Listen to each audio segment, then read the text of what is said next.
Hi, this is Tim Hinton, the Beast of the Marching Arts. I'm the host of the Marching Roundtable podcast and the creator of MarchingArtsEducation.com. Thanks for being here at our YouTube channel. We hope you'll subscribe so you can see exclusive live interviews, plus excerpts from podcasts, webinars, and interviews from live events. This is really the best way to find out what you might want to go back to our website and see an entire conversation. Thanks for being here. We hope you'll subscribe to our channel. Hey everybody, it's Tim Hinton, the Beast of the Marching Arts. Thank you for watching. This is going to be so much fun. We have some couples here tonight. One is a band director and one is a marching arts designer, and we're going to compare notes about all of that with these couples. First up, Evan and Melissa Hines. How are you guys doing? We're doing great. Thank you for being here. Also on the line with us, Kevin and Karen Wellborn. How are you guys? Doing well. Thanks for being here. And Robert and Susan Smith. How are you guys? Hey, doing great. Thanks.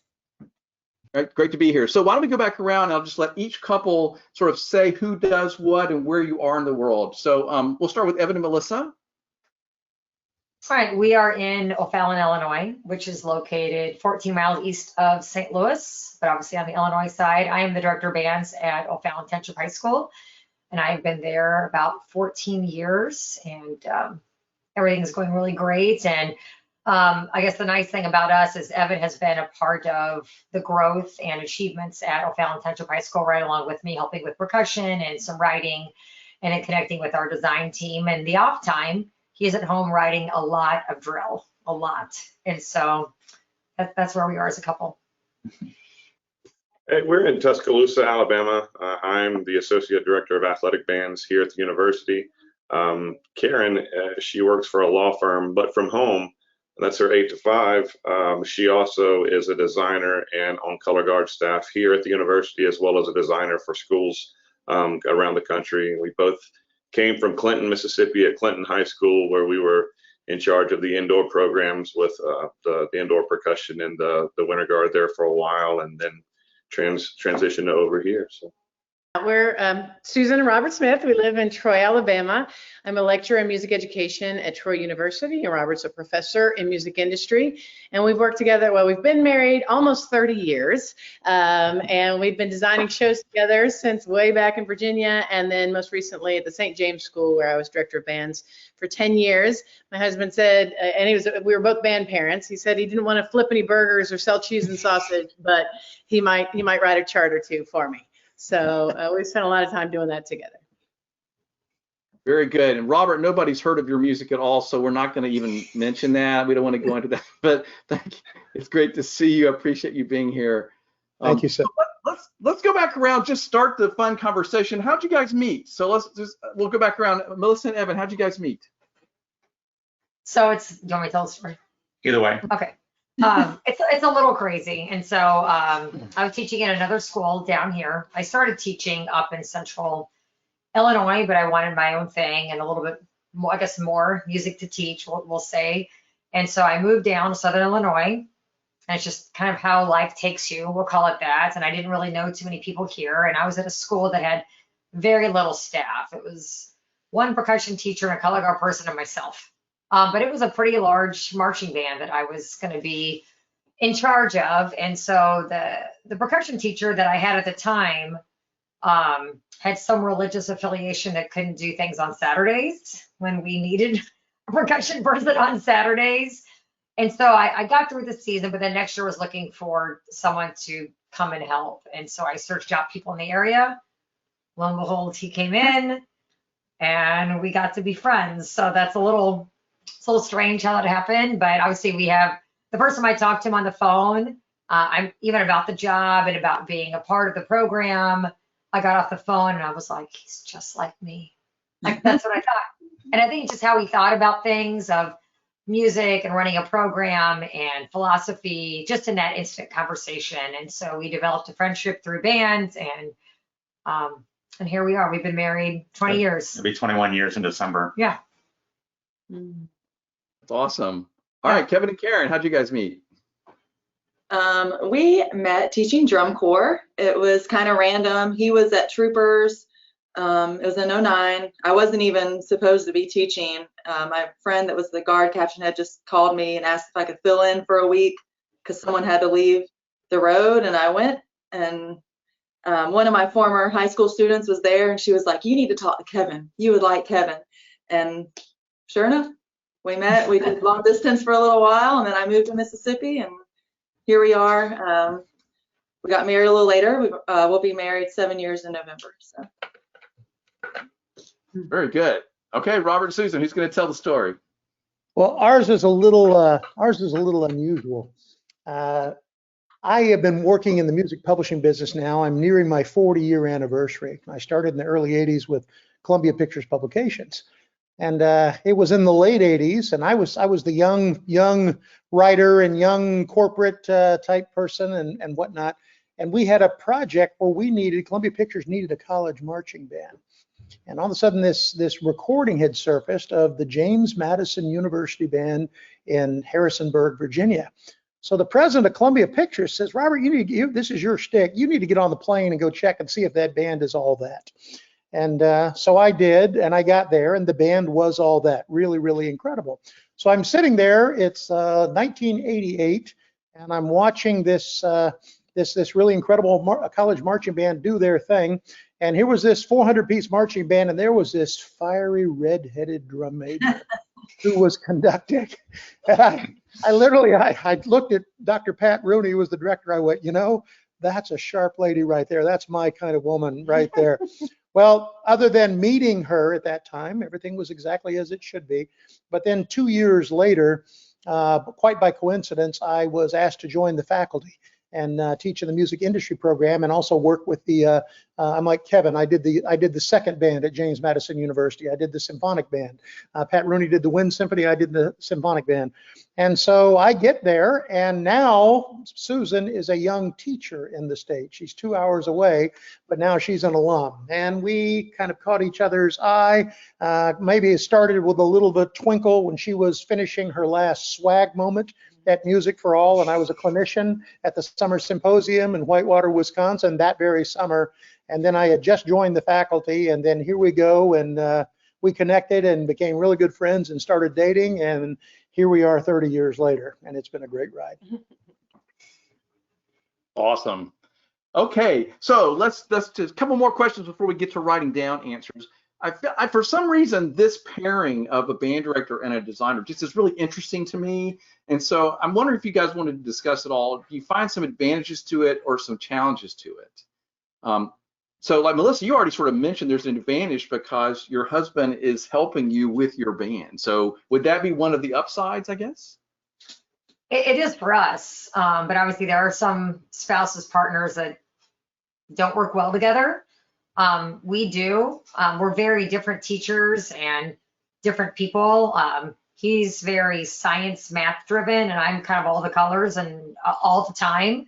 So I guess that's our balance of things. But I know when I have questions even on things that we have, or want him to listen things or evaluate some things that I'm doing, no pun intended, he's my sounding board. And well, that means he's known me and he knows me better than anybody else. So gives me the answer that I need to make the decision that I need to for the program and for myself. So it's definitely an advantage for me, especially like during, marching band season, that he's a drill person and knows those programs, can look at things and look at, even when we're teaching, the vantage point of what we need to be doing, or maybe how to teach something better than I would have thought about it before when I'm prepping it, because I do a lot of the drill teaching. So it's definitely an advantage for me. I'm not sure what the advantage is for him, because I'm like a pretty busy band director, and we also have a 6-year-old too. So that's an interesting challenge in all of this. So, but it's definitely an advantage for me.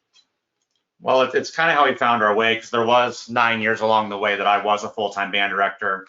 8 of those years were at the high school that's up down the street, the next high school north of here. I was there for 8 years, and for us, having those 9 years of being full-time band directors, I was the head high school person along with her. Like, we didn't see each other very often at all. Time was very limited, and kind of made a choice to, one of us has to not be a band director anymore to find some balance, be able to add a child into our equation in life. And so she's better at band than I am. So I decided, and I had been writing my drill, arranging percussion for my high school band. I had a lot of friends that I competed against who were like, hey, can you write my drill? Can you arrange my percussion? I'm like, no, I don't have time. I'm a band director, So then kind of took that leap, and this is the 11th year since I left band directing full time. So I think us being able to have a balance, between our skill sets, we have a wide variety between the two of us, and then just allowing me more time, and like this fall, I did kindergarten Zoom with my daughter all last fall, so someone had to be home to do that. The high school told Melissa she had to teach Zoom all semester from her office at school. She couldn't teach her from home. So I did that, but I'd get my daughter to school, pick her up, take her activities. We kind of mix that stuff up a little bit. But for me, having a more variable schedule versus the band schedule being so concrete and so full, I think it really helps us kind of manage everything together as a team then.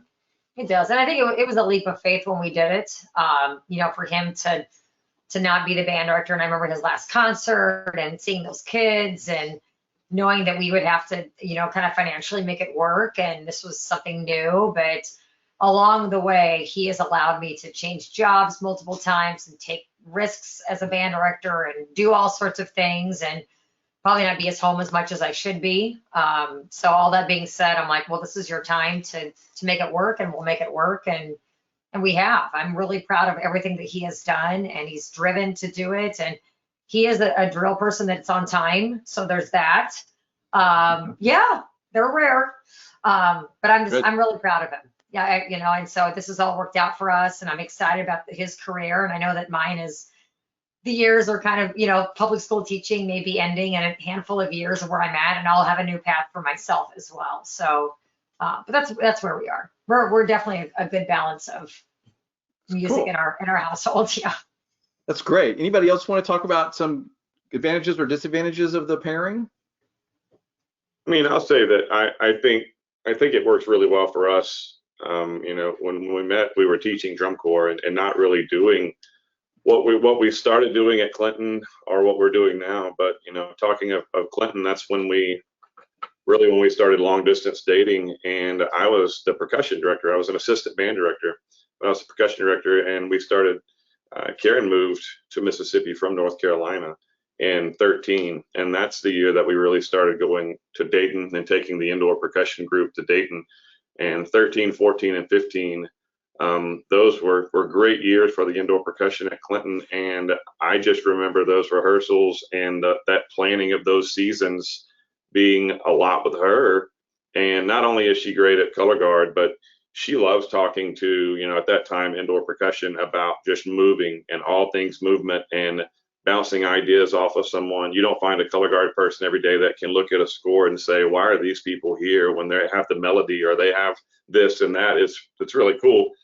So when I became the head band director at Clinton, obviously it kind of grew even stronger with not just, can you be the color guard director? Please, Lord, be the color guard director for us. But can you also help with all things full band visual and rehearsals and the planning and design process? We did have designers that we would use, but and then that transitions even to here. I mean, she helps with the full marching band visual at times and warm-ups and body and all that sort of stuff. But we do not have children right now, so and it's not lost on us that makes it a bit I would say easier, because we have a lot of friends that do have children, and then that they have to juggle all of that. But just the fact that for me, again, I'll say, I mean, the fact that she was a musician in high school and then turned all kind of color guard after that, and it's nice to be able to. I tell her she should write drill all of the time, because she'll say, well, if the flutes and the trumpets, why aren't they? And then these people need to be, and I'm like, that's a lot of people don't know that stuff. So it's a really nice pairing, and it works really well for us. So yeah, I just think the mix, I'm more visual. Even though I was a musician, I'm definitely more visual based, and he's music based. So I think together, we're able to kind of come from those sides and make it all work. So Robert, you guys want to weigh in? I think, for us in terms of design, it's just like a staff that's worked together for a long time. There are things that you don't have to say anymore. So it's an advantage in that way. Just like, the Blue Devils, they haven't had those discussions for 20 years that the younger staffs would be having. And also it's about just trust. My husband's going to hold up a mirror and say, this isn't great. Fix this. And I'm going to trust him that that's what I need to do. And I think sometimes we don't always have that with everybody else. And the other advantage as well is we got to do this as a family. Both of our children were in the band, and just to be able to watch them enjoy it and grow and design for them, and to be able to enjoy those experiences together, you know, making semifinals for the first time or being third at Grand Nationals. That's something that we will never forget as a family. So it was something that was really very meaningful for us, for sure. Also, for those your viewers watching, I would say, again, we've been together for 30 years. We are two type A personalities, okay? We joke that I'm the only one in the world that could be married to her, and I can confirm she's the only one that could be married to me. And I have I have a lovely ex-wife that would agree with that too. Hi, how you doing? Love you. Okay.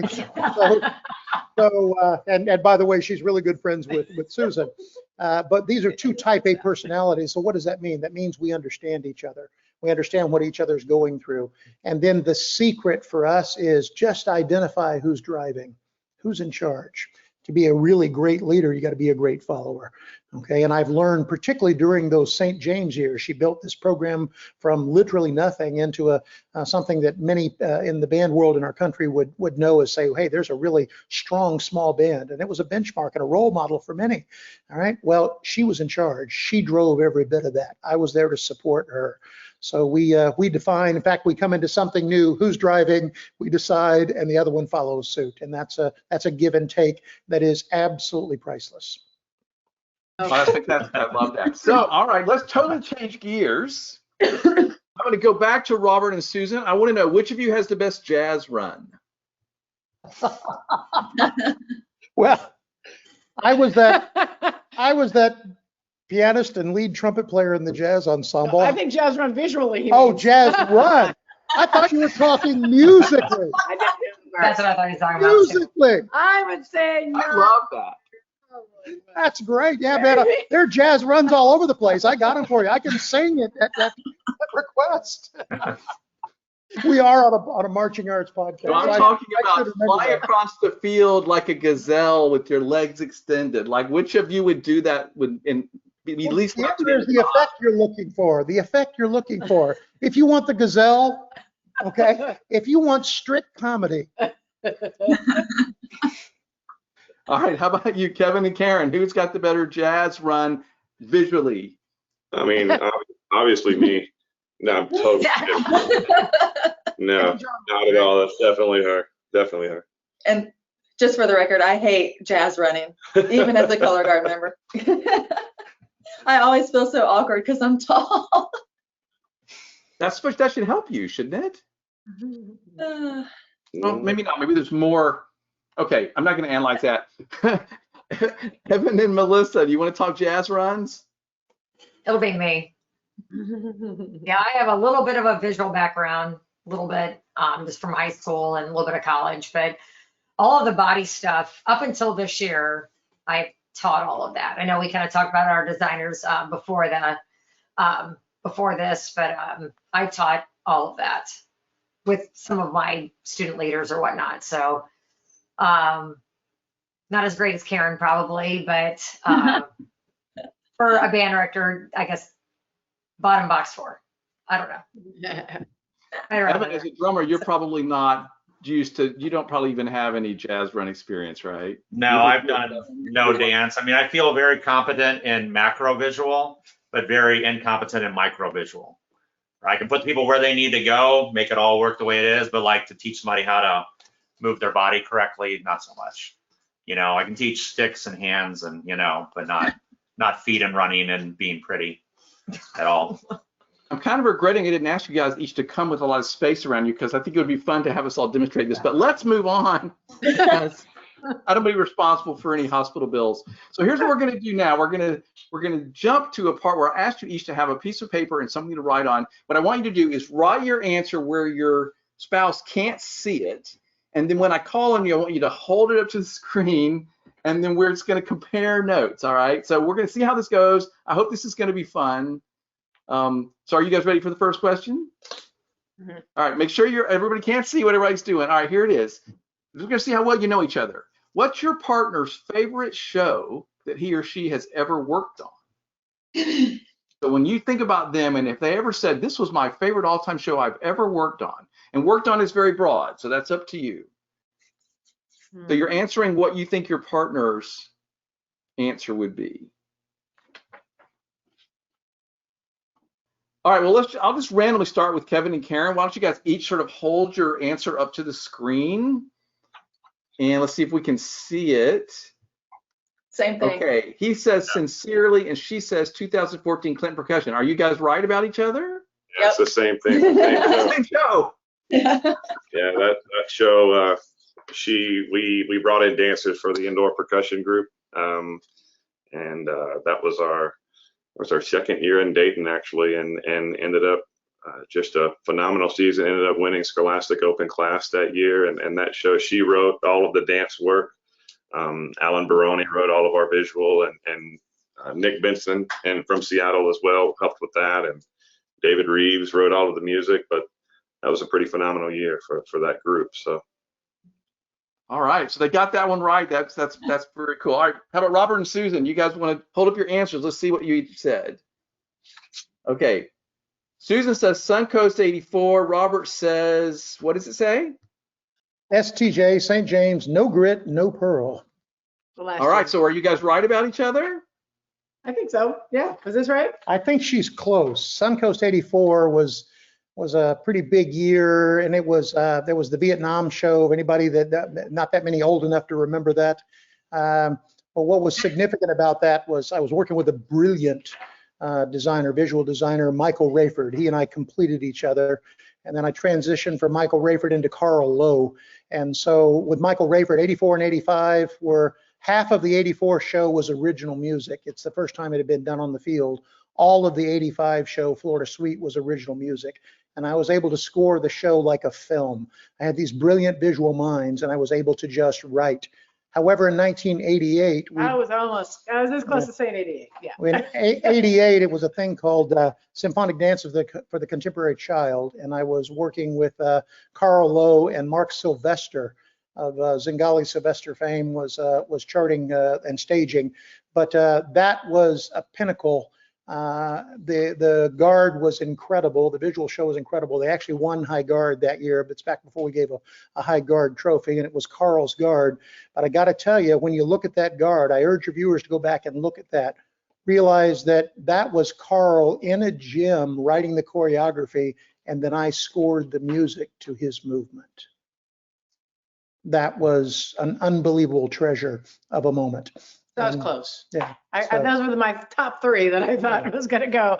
I just flipped a coin. So. Which one of those was he going to pick? Yeah, that was a great show, Robert. I remember seeing that. I remember it was very controversial, but I remember us all talking about, like, this is really special, when we saw it. Well, thank you. Very neat. All right, good. All right, okay, so Evan and Melissa, hold up your answers and see what you guys said for each other. Okay, I put two things down. Stretching the canvas. You have stretching the canvas in Granite City. Okay. Are you guys the same show? No, it's different. So I kind of thought, what do we do together? And then. Yeah, Stretching the Canvas was the last one that we did where I was more full-time at O'Fallon.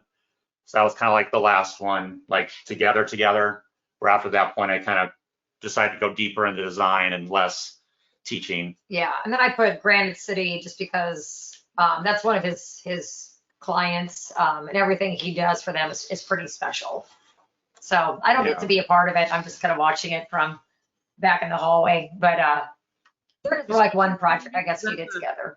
Is that the tarp on the field? The Stretching the Canvas? Is that the second year of the tarp on the field? Yep. Yeah. My favorite part was the sign at the end that it was sold or for sale or whatever. Oh yeah, that's the story. Awesome. Those sneaky band parents. I knew they were up to something. We were warming up in that conference center and like, hey, we're just gonna do something in the back here. And I was like, okay, whatever. And they were making that happen. Wow. They're like, make sure you see tarp 2 on the way out. And I was like, okay. There it was. Well, because I always went up and ran sound for all the O'Fallon shows, and he told me, he's like, make sure when you're up there, you look at tarp 2 on the way out. I'm like, all right. They were all sold. They're all gone. It got sold in pieces, but it all got sold. But I still get messages, like probably every couple months, do you still have tarp? I'm like, nope. It's amazing. we don't. It's Someone's amazing our- that you sold all of that. Evan, did you write for it Grant is. this year? Yeah, this is my, I mean, I guess to go on a quick tangent, like Grant City was the first group that I wrote for when I left band directing, and I've had them every year since. So this is year 11 doing Grant Yes, City. I know Wyatt you Wyatt. contacted Wyatt about It is. possibly doing the robot thing, talking about I that know. at I some point. recorded that conversation with them this afternoon about their robot show. Awesome. So I can't believe that's so crazy that you wrote for them, and I just had that conversation like literally 5 o'clock tonight. Yeah, that's awesome. The Yeah, this is my robot was 11th year was to in the tonight call, for so them. it's cool. Yeah. That's amazing, Kismet. All right, here's the next one. This will be really easy. Are you ready to write? Write down what is your partner's all-time favorite DCI drum corps. Do you know your spouse's favorite all-time drum corps? Oh, I thought this would be easy, but they're having to really think about it. Oh, I like them all. yeah, the problem is you like so many for You different aim reasons. out and then start working them, it becomes. Oh, I understand that, but there's still sometimes people still will say like, well, that's the one that's dearest to my heart. All right, well, just take a guess. Take a guess of what they're going to say, what they would say if I had asked them out loud, and then write it down.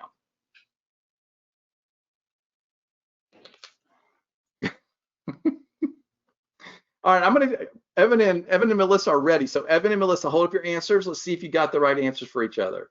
Favorite all-time drum corps of your spouse. You wrote I two did an answers. older and then a newer, I think through time. maybe. Yeah. And then the other one with. All right, what's your answer, Melissa? What'd you write for him? Vanguard, is she right? That's right. Okay. All right, Kevin and Karen, hold up your answers. Let's see if you guessed right for each other. Vanguard and Cadets, are you right about each other? I would say so. That's it's Yeah. really tough. It's hard right now for me to pick a favorite. I mean, that's where I aged out of. That's where she aged out of. So I figure that's what what she would be thinking. But In my when you- heart, yes, but Right. there are a bunch of groups that I love just as much now. yeah, absolutely. Well, I understand that's how that was. Okay, well, Robert and Susan, did you guys write something down guessing for each other? We did. This is My tricky. same answer. I just wrote Suncoast. And with Susan, with the idea of incredible audiovisual package that connects with every audience, Bluecoats. Yeah, I like them a lot. I'm kind of a Crown girl these days. I like my, Rick Subel and our daughter aged out there at Crown in 17, and so. But So, Robert, she said Suncoast. Would that be what you would say? Part of me, yes, but it really was Suncoast and Magic. In terms of my experiences, I was involved in with both of them from the absolute ground up. When it comes down to the ones that really influenced me, I'd have to go to the early 80s Cadets, and I'd also have to go to Star of Indiana and really look at those that had major design impacts on me. Well, But my heart is Suncoast and Magic. Okay, perfect. All right, let's do the next question. See how well you know each other. What is your partner's biggest pet peeve about the marching arts? Like, what do they grouse about the marching arts all the time? You were answering what their answer would be. There's got to be something that just bugs them that happens in the marching arts.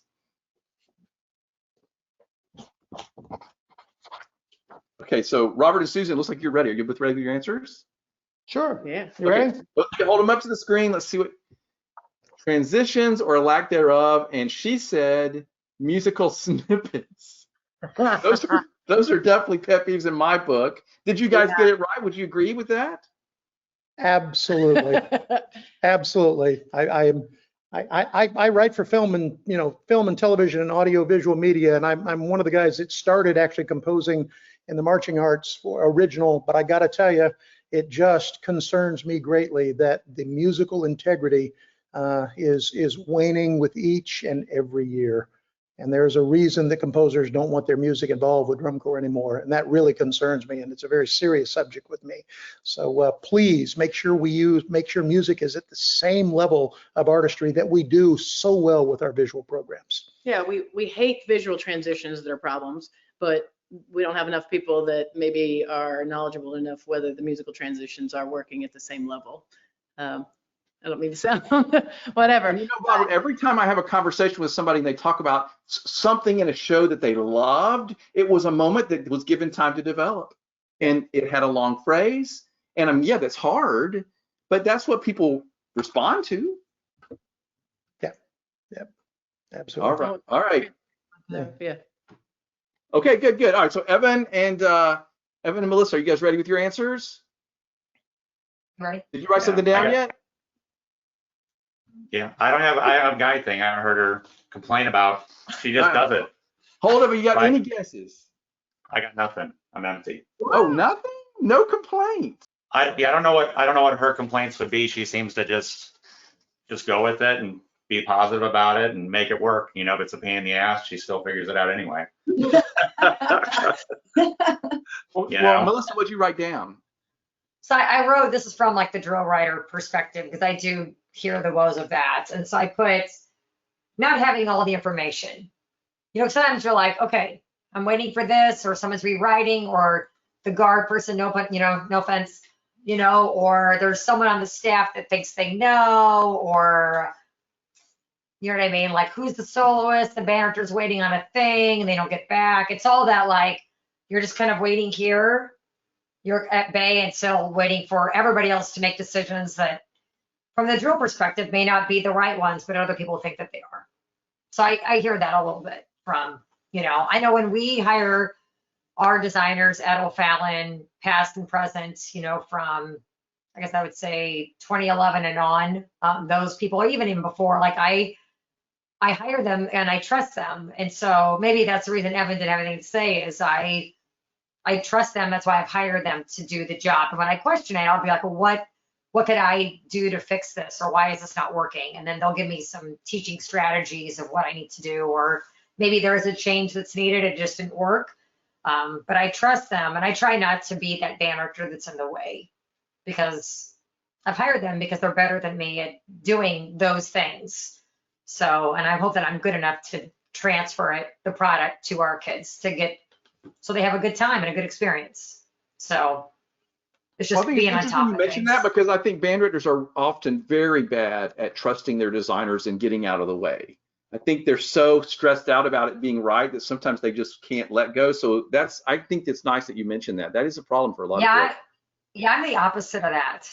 So I'm like, well, you're writing the drill because I'm not going to do it. And I've hired you because you're great, or you're my visual coordinator, or you're my music person. And, I've trusted everybody along the way. It's like, you tell me to jump this high and I'll jump that high and more. I know that's how I've done it. That's great. Kevin and Karen, hold up your answers. Did you have a pet peeve that you thought for the other one? I don't know if it's a pet peeve, but I know it's something he always harps on. Timing with the full ensemble and the drum major conducting to feet and not listening to the band. Yeah, I would say that's pretty accurate. I knew it was either going to be like left to right, front to back ensemble timing, or just the and good. Don't get me wrong. Good groups. I say good groups. Most groups these days don't have this problem, but you still find it every now and then. But the competing of how many people have their hands in the music design. If with front ensemble, winds, battery, and possibly more, sometimes it seems as if, when I hear some shows, it seems as if everyone wanted their moment, and even if it wasn't supposed to really be their moment at that point, that somebody said, okay, let's have this be their moment, and it might not have gelled. So I thought that was either going to be that, we've talked about that before, or obviously the timing. That's a big one of mine. I would give her that. Did you write down something for her? I did. I wrote, and when I thought marching arts, I kind of went to my brain immediately went to some scholastic indoor, either winter guard, indoor percussion, stuff like that. And I wrote dancers with no instructors, people that think they need some dancers in this, but they don't have the on-hand instructors, so they put them out there, and it might not be exactly what they thought it was going to be. I've heard her talk about that. And then transitions, of course. Just not just guard, but all visual transitions. I believe someone mentioned that same thing earlier, just trying to make that as seamless as possible and make the transition make sense within the concept itself and that sort of stuff. So, but yeah, I would agree with that. All right, I'm going to ask you 2 more questions. By the way, I'm going to go on record as saying my pet peeve is saggy, ill-fitting drum major pants. I hate that. Anyway, moving on. The 2 more questions. Here's one. Here we go. Everybody, write down what you think the answer would be for your spouse. What are the words or phrases that your partner overuses? What are the words or phrases that your partner overuses? Let me spell this right. I hope this isn't too loud. I'm calling you after this, Tim. As soon as we're through, I'm giving you a shout. Yeah, hopefully we're all still together. Your fault, Tim. I'm responsible for 3 breakups in one night. I don't think, hopefully that will not be the case. It's all in good fun, everybody. It's all in good fun. All right. Robert and Susan, are you guys ready? Sure. Did you? All right, hold up your answers. This ought to be entertaining. Literally. Literally. Does he say that one a lot? He says it a lot. When I say literally, to make the difference between that and metaphorically, so I have to clarify which. Sometimes it's a little confusing. Are you ready for this? I may get shot. You ready? I don't shush you. I don't know what you're talking about. So there's nothing like watching Susan run on the top of the box. And in normal conversation, it's not even a thing. I don't even notice it's there. But give her the powerful microphone, and in that stadium, you're hearing shh. It feels. We live in hurricane country down here, And part of that is from Sue Smith, as they call her, Sue Smith. I don't know. I love that you know each other so well and that you can still laugh about it, right? All right, so Kevin and Karen, I hope I haven't gotten a hornet's nest going here. Who wants to show their answer first? I'm just giving you a shout after this so we can talk about this. I'll preface this with, I agree with it, but I know he says it a lot. Consistency is key. You hear that a lot. Kevin, you admit to saying that one a lot? I do. I think I probably used to say it more, but Yeah. I'm sure it gets old. But yeah, it's one of those things. Just kind of it stuck with me, so it's consistent with the saying. Yeah, Tim, you're gonna get me in trouble. Like. Okay. Yeah. Karen, will you admit to saying like a lot? Probably do. Yeah, but I mean, a lot of people do, and I think I do as well. Okay, that's a very common thing. No big deal. Okay, the icy silence sets it up. Sorry, guys. I'm starting to feel bad about this. Well, I have to keep going now. I guess I've done it. Evan and Melissa, do you guys want to share your answers? You can go. I don't have much. Yes. In what way does that come up?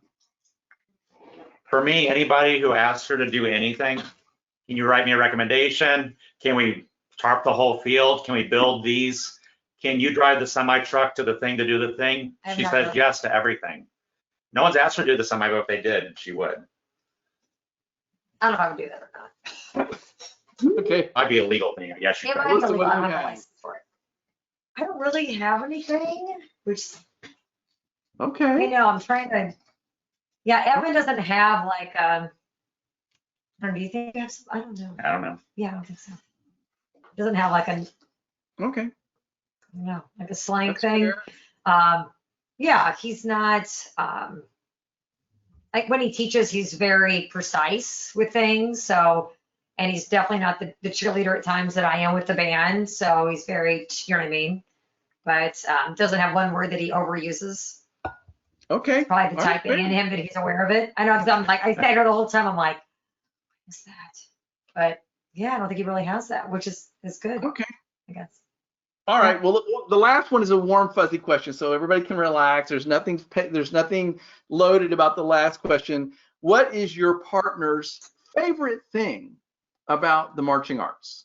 About band, about music, about guard, about any drums, any of it. What would you say is your partner's favorite thing about it? Okay. So I'm fascinated that Karen answered really fast and Kevin answered really slow. Sorry, I wrote two things. So I guess I'll just start with you guys because Karen, you had an answer really fast. So you must know, what is your answer for Kevin? What his favorite thing is? Running full music ensemble. Yeah, absolutely. That's true. I do like that. I Okay. wrote, for her, I mean, being the type of person that Karen is when it comes to just marching arts in general, it's pretty broad, but if you know her, it's pretty right on. But friendship and teamwork, just the idea of the camaraderie that this activity fosters and generates even towards, the end of seasons and into other seasons. And that's really spot on with her and her attitude towards any of the tasks that she has kind of taken on when it comes to marching arts. So, Karen, is he right? I think so. I think that's the thing that I've kind of grown to love the most about still being involved. I didn't really think I'd still be doing color guard at this point in my life, but here I am. But I think it is because of the people I get to work with at different places. So That's great. Okay, Robert and Susan, I'm randomly going to go to you guys next. Hope you want to hold up your answers. Your partner's favorite thing about the marching arts or all the stuff that we do. I said two, teaching and affecting people. He loves the pureness of teaching brass, teaching ensemble out with the drum corps. I don't think there's much else that gives him that. And then watching people be affected by music. I think both of those are what he loves. That's absolutely accurate. Mine, a little wordier, okay? Facilitating student lifetime success. I have the great honor and gift of being married to a master teacher. And she uses whatever is necessary to speak, not just to the group, but to each and every student individually. She knows every student. She knows every parent. She partners with those parents, and they're working together to create a lifetime of success for these students. She is a taskmaster. She is a slave driver, yet she is a nurturing mom and a caring teacher, whatever it takes. And to watch her students succeed, but to also watch them, particularly after they've left her program, and the reverence that they have for her, and they continue to come back. It's amazing. Yeah, I'll say one other thing. I'm very fortunate that she was the principal teacher for my two daughters. The fact that she's my wife is irrelevant. I'm glad my daughters were in her program. Wow. Susan, do you agree with all that? Yeah. That's awesome. That was wonderful. Thanks, sweet. All right. We'll finish up here. Evan and Melissa, see what you guys wrote down as each other's favorite thing about this whole marching arts. Giving students opportunities she never had. Is he right about that? Melissa's from a very small town, and she's just made it her mission to accomplish as many things as possible, to give students opportunities to see things or experience things that they wouldn't even know they were missing, until she gave it to them, and then just so much she gives to the students. Yeah, I mean, you can see the world through music, whatever that means, and I mean, looking back, like I had great teachers, but I didn't have all the things that my students have. So that's probably the problem, me saying yes to everything, because me saying yes to something is an opportunity for them. It's another opportunity. It's another opportunity. And sometimes it's an opportunity for me to see things differently and get better. So I'm better for them. And that's the good and bad of me, I guess. But for Evan, I would say for Evan, it's similar that, through all the drill writing that he's doing, and we talked about it, I don't know, handful of days ago, a couple weeks, of like how many members are in each band of all the drills that he's writing. So he's giving all, I mean, it's thousands of students' experiences. So that's what I put, that he's giving everybody like memorable and life-changing experiences with every drill that he's writing. Because everybody remembers their shows and the experiences of the fall season. And without him creating that for those kids, they wouldn't be as successful and have the experience they're going to have. And who knows how that's going to shape their life. So just through the Pioneer program and him sitting in the room that we're in right now and creating all of that for all of these kids across the country, it's pretty amazing. Well, it's knowing every dot is a human and every dot is a single person. Each one's a different person. Each person has a different place in that show and job, and they're all people, they're all humans that you want to put in good places to sound good and perform well and, you know, maximize what they can do that season. I love that. And I actually would say that I feel like all of us on this call who create music and create drill and teach guard and teach and educate, I think the shows we're creating and these experiences we're creating are only for the performers, but I think we're also impacting and giving moments to all the spectators and everybody that sees it and interacts with it in any way. So really our reach, I think, of what we do is just really very, very big.